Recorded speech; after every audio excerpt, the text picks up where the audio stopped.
Ty Bryant might be one of the most dependable and intelligent safeties going into this college football season.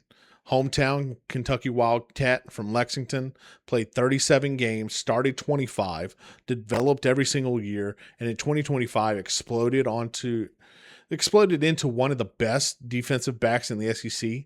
76 tackles, 4 interceptions, coaches second team all SEC, 2-interception game against Ole Miss, tied for the SEC lead in interceptions while leading Kentucky in total tackles.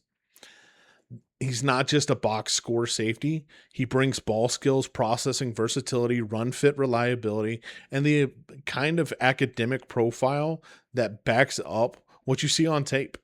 The questions are man coverage against elite slots, hip fluidity, and whether the blitz usage can finally turn up the sack production. Today we're breaking down Ty Bryant, my safety number 9, why the floor is so clean, and what he has to prove in 2026 to climb higher. Before we get into it, make sure you hit the like button, follow, subscribe, as we keep putting in this work here on Draft Yoda. We are almost to our goal of over 100 prospects before college football kicks off.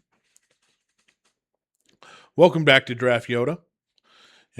Today, Kentucky safety Ty Bryant carrying an 8.79 out of 10, number 74 overall prospect. Safety number 9 is who we're discussing. And this is one of those safety evaluations where the player's value comes from being steady, smart, productive, and useful in multiple roles. He's not just a deep safety. He's not just a box safety. He's not just a tackler. He's not just a ball hawk. He's a piece you can move around. He can play the box. He can work from depth. He can fit the run. He can tackle the football. He can handle zone responsibilities, and he can be involved as a blitzer. And he has high enough football IQ to be trusted in a complex defensive structure. That matters. Ty Bryant is from Lexington, Kentucky. Hometown player developing into a real NFL draft prospect for the Wildcats. He didn't just show up for one season and suddenly appear on the board. It's a gradual build. He's been in the program. He's played a lot of football. He's earned more responsibility every year. And now heading into his senior season, he enters with 37 career games played, 25 career starts, and a strong experience file for safety that matters. Every year reps help. Every formation matters. Every route concept matters. Every run fit matters. Every coverage rotation matters. It lets you see things faster and develops your IQ and your ability to predict. As a freshman in 2023, Bryant logged 40 tackles and a pass deflection. And one of the key moments of that season came against Tennessee when he stepped in and registered 12 tackles. Performance that earned him SEC Co-Freshman of the Week honors. It showed the staff what he could do early. 12 tackles against a rival school isn't something to be, just swept under the rug. So as a sophomore in 2024, he took another step forward. He counted for 46 tackles, 2 tackles for loss, got his first career interception. And it wasn't a massive breakout year, but it was adding another layer to the resume. And it was another solid piece to his foundation. 2025, is when Bryant really showed up to the national board. 76 total tackles, was tied for the lead in the SEC with 4 interceptions. Second team all SEC honors, and he became one of the most productive safeties in the country, in the conference, and in the country and at large. It's a big deal. Leading your team in tackles from a safety position tells you he was heavily involved in the structure of the defense. Tying the conference lead in interceptions tell you he was not just cleaning up runs. He was affecting the pass game too. The Ole Miss game is one of the headline games for him. 2 interceptions. It's the type of game that changes how people look at you as a safety, especially against a quarterback that's being scouted for a potential draft spot in this upcoming season in Trinidad Chambers. Safeties who can take the ball away, change games, they steal possessions, they punish mistakes, and they make quarterbacks hesitate. They create momentum for the defense, and he showed that in 2025. After his junior breakout season, Brian chose to bypass early NFL draft entry and return to Lexington for his senior year. And that decision is part of his profile. He already has the production. He has a chance to refine his craft and really raise his projection. He can prove the interceptions were not just a one-year spike. He can keep building on the tackling resume. He can improve in man coverage. And he can show more value as a blitzer.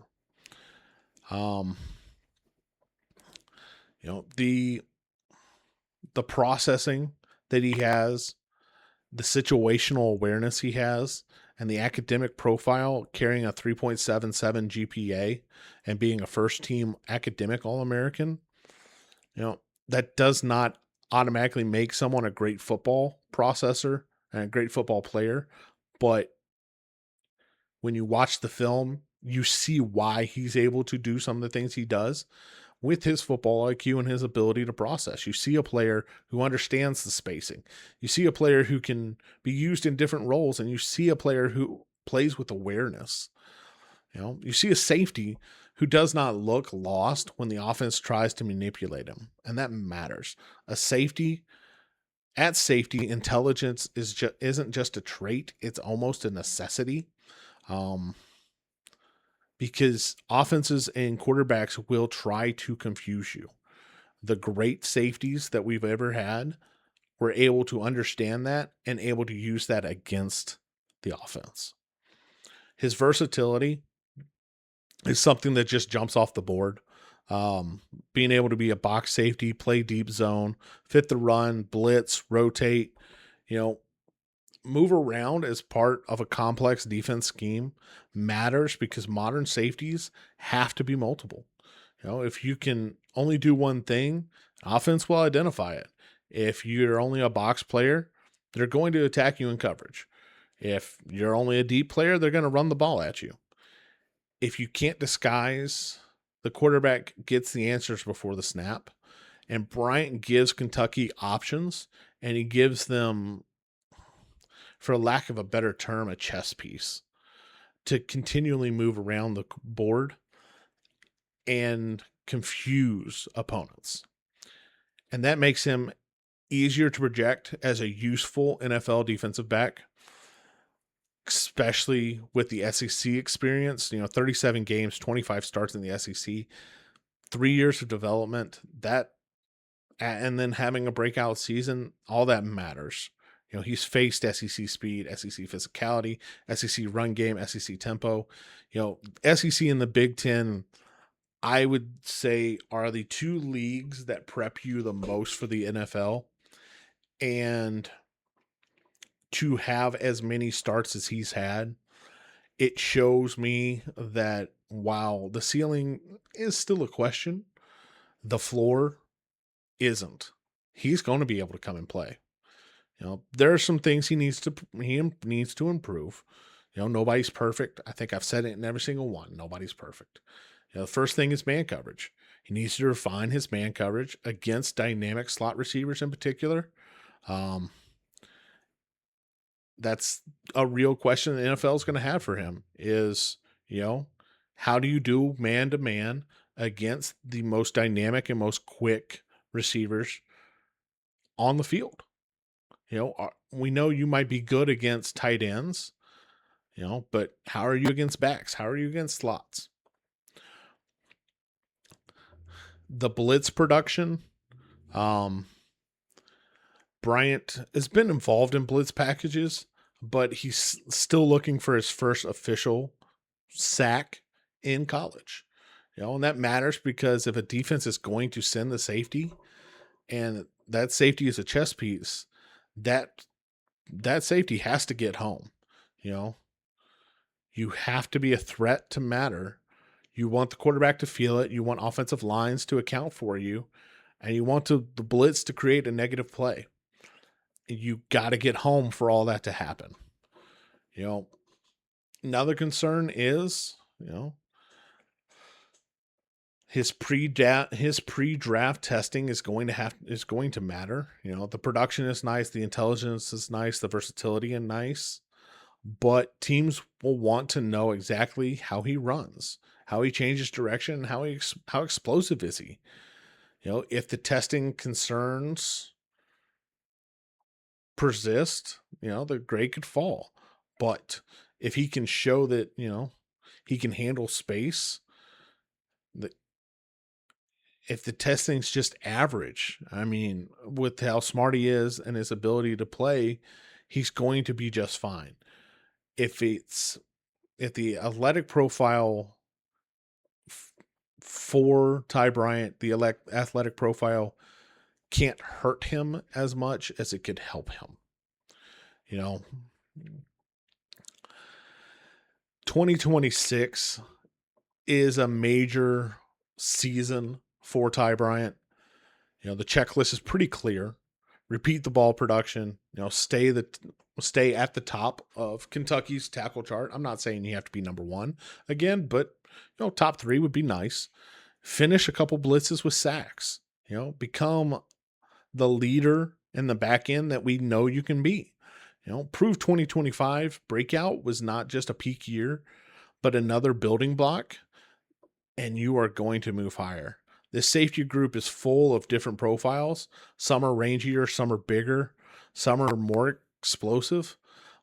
But Bryant is one of the cleaner combinations of production, processing, and reliability.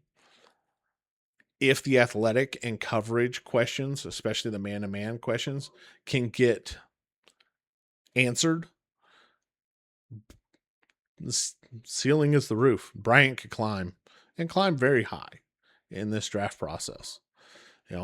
Currently he's sitting at an 8.79 out of 10, number 74 overall, safety number 9 in the NFL in my preseason NFL draft rankings. He's smart, productive, versatile, has ball skills. He's an absolutely reliable tackler, SEC experience, high football IQ. 37 games, 25 starts doesn't happen if you can't play ball. The concerns are clear, though. Improve in the man coverage. Be a little bit smoother with your hip transitions. Produce a sack on one of these blitz and show up when the testing starts. The foundation is strong for Ty Bryant. And the only way that this arrow can point is up, barring an injury. That's what I think about him. What do you think about Ty Bryant? Is he one of the most underrated safeties in the SEC? Is he able to climb in this safety class? How much do you value a safety who can tackle, process, and take the ball away? Drop your thoughts in the comments below.